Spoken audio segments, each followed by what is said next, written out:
Thanks very much indeed, Barry, for that kind introduction and for the invitation to speak to your conference here this morning. And I want to begin by congratulating you on what sounds like a very, very interesting set of conversations, and also to you as an organisation for having the very good sense to elect as your president a Wakefield man, John Skidmore. So well done on that. We like to keep things local in Wakefield, so it's great to be here amongst friends. The waste and recycling sector is an important industrial sector worth 11 billion to the UK's economy, and it's a major economic player. And everyone, councils, businesses and government, has to play their part. Councils are the key interface for people and the visible end of recycling. Business and the voluntary sector are driving innovation, designing out waste and adding value to waste. And government should provide leadership and certainty for investment, especially when public finances are tight. And despite the many successes of the waste and recycling sector, we all know there's a lot more to do. The UK economy is flatlining, and the global economy is struggling to recover from the global downturn. The resources sector should be a key economic driver to create the green jobs and growth that we need. So this morning I want to look at three things: the government's approach and where I think it has failed, the potential of your sector to create growth and new jobs, and how this fits into Labour's policy review. And here's the document for those of you who want to go and have a look at it online. It's on the www.yourbritain.org.uk website. I know you have a session this afternoon on what lies ahead on policy, so I'll be very keen to see the results of your vote. Politicians are always keen to see the results of votes. Especially when it's general election time. So, the last Labour government transformed this nation's relationship to municipal waste. We quadrupled household recycling, introduced measures to divert waste from landfill, and secured capital investment in new technologies. Those advances were made in partnership with many of the people here in this room. But I think that progress has stalled under this government, and I think that the growth in the sector has been undermined by the deregulatory and anti-environment rhetoric of this government. This, in turn, has created uncertainty for businesses and held back capital investment, and we're seeing that in a whole range of sectors, particularly the energy sector, as well as the waste and resources sector. DEFRA ministers are retreating from Labour's commitment to become a zero-waste economy. There's a lack of political leadership in government on waste and resources, and I think the 2011 Waste Review was a missed opportunity to drive innovation and to boost that investor confidence. It failed to set an ambitious recycling target for England, and instead it set the bare EU legal minimum of 50% by 2020. It failed to set a roadmap for how the recycling and packaging industry might develop. There was no strategy for creating green jobs. It was overshadowed by infighting between DEFRA and CLG ministers over weekly bin collections and smelly waste. And who can forget the right of every English man to put his chicken tikka masala leftovers in the bin? I was going to say that doesn't happen in my house, but I don't want to give any hostages to fortune for the future. Businesses and investors need a stable policy framework and certainty, and they're not getting that from this government. We in the Labour Party welcomed the launch of Love Where You Live in 2011, the anti-litter campaign. But let's not forget, this government has slashed the budget for Keep Britain Tidy, who organised that campaign, by 90%. It's going to fall from 4.8 million in 2010 to just £500,000 in 2014-15. WRAP, the Waste and Recycling Action Programme budget, also took a big hit, falling from £48 million in 2010 to just £25 million this year. We're going to see a further 3% cash cut in DEFRA over the next 2 years. That's already been announced. And we're going to see a comprehensive spending review on the 26th of June. So I want to turn now to look at the potential that I see for your industry. You employ nearly 150,000 people, and I want to think about how we can get more jobs in your area. Your area is one of the parts of the economy that's growing. Waste management sales will grow by 3% this year, recovery and recycling by 4%, and this trend is set to accelerate next year. But I want to see a strategy to get more value from the waste that we throw away. I think we need to look at resource security, resource quality and resource efficiency as one whole, not three separate parts. And my question this morning is, how can government and the sector work together to add more value and get more green jobs and more green growth? What degree of certainty do you need to leverage the investment to invest? What is the right balance between voluntary approaches and government regulation? Nearly 500,000 tonnes of household electrical goods were collected last year under the WEEE directive. Always makes me smile, I've got young children. I'm waiting for the poo directive, sorry. It's irresistible, isn't it? I mean, you play on a Wii now, you know, you get a Wii for Christmas. Never mind. How do we...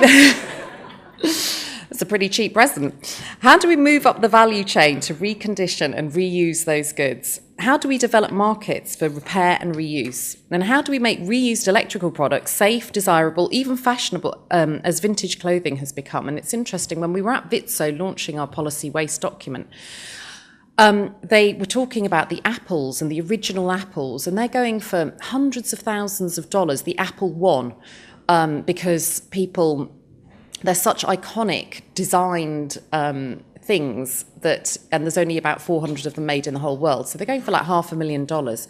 How do we make, okay, we don't necessarily want to spend $500,000 on our recycled electrical goods, but there's lots of people around who need new microwaves and new kettles and might be happy to have a reconditioned one. Yet less than 1% of household waste is currently reused, and yet many families are facing a real cost of living crisis. And I see that from the other part of my work, where I go round and look at food banks who are trying to recycle food waste. Last week, the RSA launched the Great Recovery Report into the role of design in creating a more circular economy. I think that's got some very interesting ideas in it. Innovative products and design are part of the answer to environmental problems, and great industrial design is something that Great Britain has always done really well. Local authorities collect 4.6 million tonnes of food waste every year. 2.8 million tonnes of that waste could have been avoided. Pubs, restaurants and takeaways produce around 3.4 million tonnes of waste in 2009, and food and packaging make up the greatest proportion of this waste. Now, the Courtauld Commitment has played an important role in reducing food, drink and packaging waste. It's a voluntary agreement, as you know. So how do we ensure more retailers and manufacturers sign up? And what should we do if they just choose not to? Last year, my parliamentary colleague, Kerry McCarthy MP, introduced a 10-minute rule bill to establish a Good Samaritan clause for manufacturers and retailers who donate surplus food. Last month, This Is Rubbish, a collection of voluntary organisations, launched their latest project on cutting food waste. And I've been working over the last 2 years with food recycling charity FareShare and others, the Trussell Trust mainly, to encourage the food industry to use edible surplus food to feed people. I've been encouraging large supermarkets and large food manufacturers to get into conversations with them, and that is starting to happen more and more. And I'm delighted that last week Asda announced its new deal with FareShare, which will divert 1,500 tonnes of surplus chilled food from their waste stream to food banks. And this one decision by Asda will increase FareShare's food intake by 41% a year, and it will ensure that fewer children go to bed hungry in our country, the UK, the 7th richest country in the world. There's a whole different story to talk about there. We're considering ideas like a food waste hierarchy to drive innovation, producing less food waste, edible food going to people first, then animal feed, and finally to anaerobic digestion.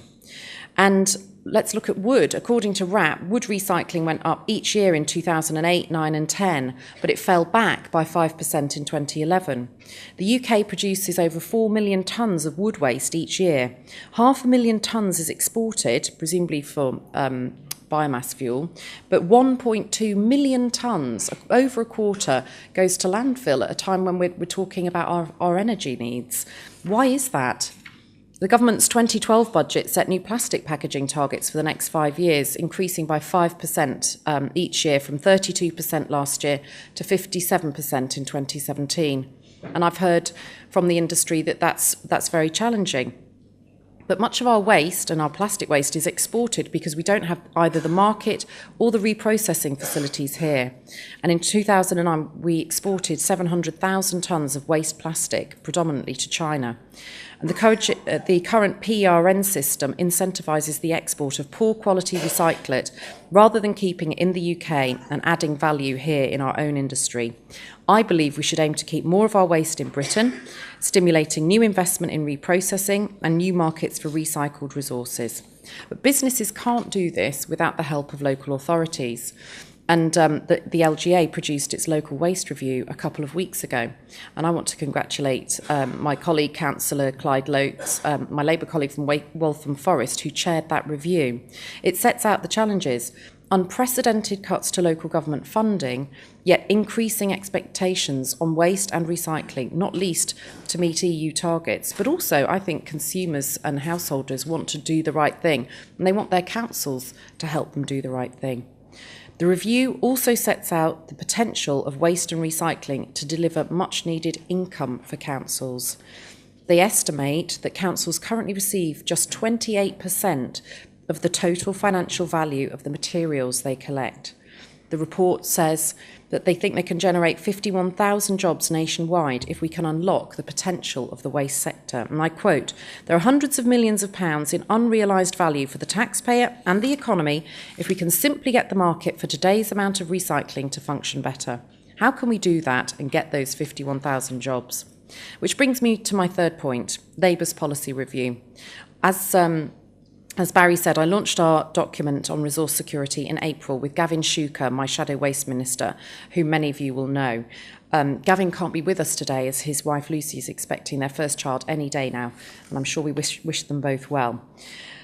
As I said, the policy document is online at yourbritain.org.uk. And I want to stress this is the first time that the Labour Party has opened up its policy-making process in this way. So please do let us have your thoughts and ideas. No one person, no one organisation has a monopoly on good ideas. Gavin will be holding a series of roundtable events on local government, entrepreneurs and design and innovation. We've got a series of questions. How can we support UK companies to innovate, design out waste and create new market solutions? How can we encourage investment in new technologies and develop more reprocessing capacity? How can we create added value and green jobs from waste and recycling? Should we ban certain materials from landfill to encourage those new markets? And I know that for you, planning policy and uncertainty is also a real sticking point.